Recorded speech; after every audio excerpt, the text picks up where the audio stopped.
अब बात करने वाले हैं रिडक्स एंड आरटीके के आर्किटेक्चर के बारे में, और जहां पे भी मैं आरटीके वर्ड बोलूं आप समझ जाना कि मैं बात कर रहा हूं रिडक्स टूलकिट के बारे में।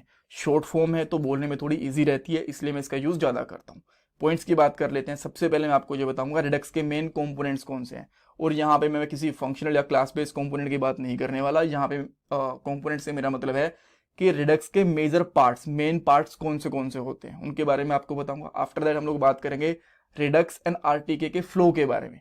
एक क्वेश्चन आप मेरे से और पूछ सकते हो कि देखो ये प्लेलिस्ट हम लोग देख रहे हैं आरटीके और नेक्स्ट जेएस के साथ में, तो रिडक्स को हटा देते हैं ना, क्यों हम लोग इसका नाम बार बार ले रहे हैं। देखो रिडक्स के ऊपर हम लोगों ने कुछ फंक्शंस कुछ फीचर्स ऐड करे थे, तभी तो आरटीके बना था ना, रिडक्स टूलकिट बनी थी। दोनों का आर्किटेक्चर ऑलमोस्ट सेम होता है, वर्किंग भी दोनों की ऑलमोस्ट सेम होती है, तो हम लोग दोनों का आर्किटेक्चर यहाँ पे देख सकते हैं। आपको बेटर अंडरस्टैंडिंग रहेगी दोनों के बारे में।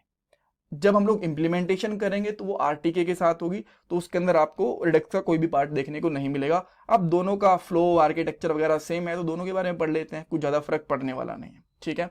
अच्छा, फ्लो के बाद हम लोग बात करेंगे कि रिडक्स एंड आरटीके दोनों का वर्क प्रोसेस क्या होता है, कैसे दोनों काम करते हैं, और लास्ट में कुछ इंटरव्यू क्वेश्चन भी देखने वाले हैं दोनों से रिलेटेड। ऑलराइट, अच्छा इस वाले डायग्राम के ऊपर फोकस करते हैं। ये डायग्राम हम लोगों ने लास्ट वाले पार्ट के अंदर भी देखा था, और इससे हम लोगों ने ये पता करा था कि रिडक्स का यूज होता क्या है। अब मान लो एक कंपोनेंट से किसी दूसरे कंपोनेंट में हम लोगों को डाटा लेके जाना है। जब हमारे पास बहुत सारे कंपोनेंट्स होते हैं हमारे प्रोजेक्ट के अंदर, तो उसमें हम लोग क्या करते हैं, एक कंपोनेंट का डाटा रिडक्स के अंदर स्टोर कर लेते हैं, और जब हमें कभी बाद में उस डाटा की जरूरत पड़ती है किसी भी और कंपोनेंट में, मान लो साइड बार में, होम में, फूटर में, तो उसको हम लोग वहां पे यूज कर सकते हैं यहां से निकाल के, ठीक है। अब देखने में तो बहुत ईजी लग रहा है कि डाटा को बस सेट करो रिडक्स के अंदर और निकाल लो, बट रिडक्स इतना इजीली काम नहीं करती, थोड़ी सी इसके अंदर कॉम्प्लिकेशन है। ये इतने सारे मेन कंपोनेंट्स होते हैं रिडक्स के, action, reducer, store, dispatcher and selector.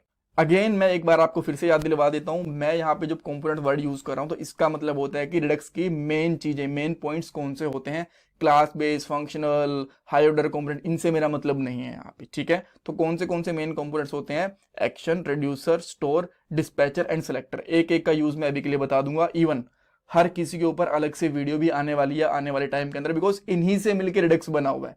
Action के ऊपर एक अलग से वीडियो आएगी, रिड्यूसर के ऊपर अलग से, स्टोर, डिस्पैचर, सेलेक्टर, हर किसी के ऊपर अलग से वीडियो आने वाली है, बट स्टिल मैं थोड़ा सा कंबाइन आपको आइडिया दे दूंगा इसके बारे में। अच्छा, अब बात करते हैं रिडक्स करती काम कैसे करते हैं। ये जो डाटा था, यहाँ पे हम लोग बात कर रहे थे कि पहले हमारे नेक्स्ट जेएस या फिर रिएक्ट जेएस की एप्लीकेशन से डाटा हम लोग रिडक्स में स्टोर करते थे, बाद में निकालते हैं। तो करना कैसे होता है, देखो सबसे पहले हम लोग क्या करते हैं, मान लो ये व्यू, ये हमारी है नेक्स्ट जेएस की एप्लीकेशन या फिर रिएक्ट जेएस की भी कह सकते हो, दोनों के अंदर रिडक्स यूज करते हैं। आर्किटेक्चर सारा का सारा 100% सेम होता है। तो यहां से हम लोग को कुछ डाटा है जो रिडक्स के अंदर भेजना है, तो हम लोग यहां से कुछ डाटा डिस्पैच करेंगे। डिस्पैच का आप सिंपल मतलब कह सकते हो सेंड करेंगे। और एक्शन के अंदर आते हैं। एक्शन क्या होता है, ये वो डाटा होता है जो हम लोगों को रिडक्स के अंदर स्टोर करवाना होता है, ऐड करवाना होता है, सेव करवाना होता है, ठीक है। अच्छा, ये हमारे पास डाटा हो गया, और रिड्यूसर क्या करेगा, इस डाटा को स्टोर करवा देगा रिडक्स के स्टोर के अंदर। रिडक्स का स्टोर हम लोग एक इस तरीके से समझ लो कि जैसे हमारे घर का स्टोर रूम होता है ना, वैसे होता है। इसके अंदर हम लोग सारा का सारा डाटा रख लेते हैं, ठीक है। तो एक्शन हमारा डाटा होता है, हमारा प्लेन ऑब्जेक्ट होता है, और रिड्यूसर इस डाटा को रिडक्स के अंदर स्टोर करवा देता है। और जब भी हमें जरूरत पड़ती है बाद में उस डाटा की किसी भी कंपोनेंट में, मान लो हम लोगों ने ये डाटा भेजा था ए कंपोनेंट से, और बाद में बी, सी, एक्स, वाई, जेड किसी भी कंपोनेंट में जरूरत पड़ी, तो हम लोग उस डाटा को निकाल लेते हैं और यूआई के अंदर आ जाता है वो डाटा, ठीक है। इतना ईजी होता है। ओके, तो ये तो थी बात रिडक्स की। अब रिड्यूसर के अंदर ना बहुत ज्यादा चेंजेस नहीं होते, जो रिडक्स टूल किट होता है उसमें बहुत ज्यादा चेंजेस नहीं होते हैं, कुछ माइनर चेंजेस ही होते हैं। जो एक मेजर चेंज होता है उसके बारे में आपको बताता हूं। जो एक्शन एंड रिड्यूसर है ना, इन दोनों को हम लोग एक ही फाइल के अंदर एक ही तरीके से यूज कर लेते हैं, स्लाइस के अंदर।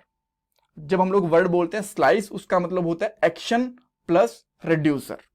बाकी ऑलमोस्ट सेम है, थोड़ी बहुत चीजों का फर्क होता है, वो जैसे जैसे हम लोग आगे पढ़ते चलेंगे आपको आइडिया लगता जाएगा। ऑलराइट, तो अगेन इस डायग्राम की हेल्प से हम लोग समझते हैं व्यू से, यानी कि जो हमारा नेक्स्ट जेएस या फिर रिएक्ट जेएस की एप्लीकेशन होती है उससे कुछ डाटा को सेंड करते हैं। तो जो डाटा हम लोग सेंड करते हैं वो होता है एक्शन, और जो डाटा रिडक्स के अंदर एक्शन वाला डाटा स्टोर करता है, उसको स्टोर करने वाली चीज को हम लोग बोलते हैं रिड्यूसर। रिड्यूसर की हेल्प से हमारा एक्शन का डाटा रिडक्स वाले स्टोर के अंदर सेव हो जाता है। और एक्शन एंड रिड्यूसर हम लोग एक ही फाइल के अंदर कंबाइनली बुला लेते हैं, जिस फाइल को हम लोग बेसिकली बोलते हैं स्लाइस। अब आप स्लाइस इसको इस तरीके से कह सकते हो कि जैसे आप कोई फ्रूट काट रहे हो, ठीक है, उसकी एक स्पेसिफिक स्लाइस होती है ना, ठीक है, तो उसको आप कह लो कि उस स्लाइस एक स्पेसिफिक यूज होगा। मान लो एक स्लाइस आप बनाना चाहते हो सर्च के लिए, एक बनाना चाहते हो एड प्रोडक्ट के लिए, एक बनाना चाहते हो यूजर ऑथेंटिकेशन के लिए, एक बनाना चाहते हो आप लोग प्रोडक्ट्स के लिए, ठीक है। तो इस तरीके से एक स्लाइस सब हर एक फंक्शनैलिटी के लिए अलग अलग से बना सकते हो और उनका डाटा स्टोर के अंदर चला जाएगा। बाद में जब भी हमें किसी कंपोनेंट में उसकी जरूरत पड़ेगी हम लोग उसको निकाल लेंगे। That's it. ये इतना इजी होता है रेडक्स का आर्किटेक्चर। इसमें कुछ कंफ्यूजन है, कुछ डाउट है तो मुझे कमेंट सेक्शन के अंदर पूछ सकते हो। आजकल एक अच्छी जॉब मिलना बहुत मुश्किल हो चुका है। एक जॉब के लिए 10,000 से भी ज्यादा कैंडिडेट्स अप्लाई करते हैं। बट अगर आप भी जॉब सर्च कर रहे हो तो इसके लिए मैं आपको एक सोल्यूशन दे सकता हूँ। शार्पनर टेक आपके लिए एक जॉब रेडी ट्रेनिंग प्रोग्राम लेके आया है। इसके अंदर आपको बेसिक से लेकर एडवांस तक ट्रेनिंग मिलेगी, प्रोजेक्ट्स करने को मिलेंगे, मॉक इंटरव्यूज, रिज्यूमे में हेल्प, बहुत कुछ मिलेगा। और उसके बाद आपका कंपनीज में इंटरव्यूज भी करवाया जाएगा। और सबसे सही चीज ये है कि आपको पेमेंट जॉब लगने के बाद करनी है। और अगर आपकी जॉब कहीं और से लगती है तो आपको पेमेंट करने की जरूरत भी नहीं है। सो डिस्क्रिप्शन बॉक्स में मैंने लिंक प्रोवाइड करवा दिया है, वहां पे आपको नाम और आपका नंबर ऐड करना है, देन हमारी तरफ से आपको कॉल आएगा और बाकी की डिटेल्स आप वहां पे पूछ सकते हो। So check out the description box.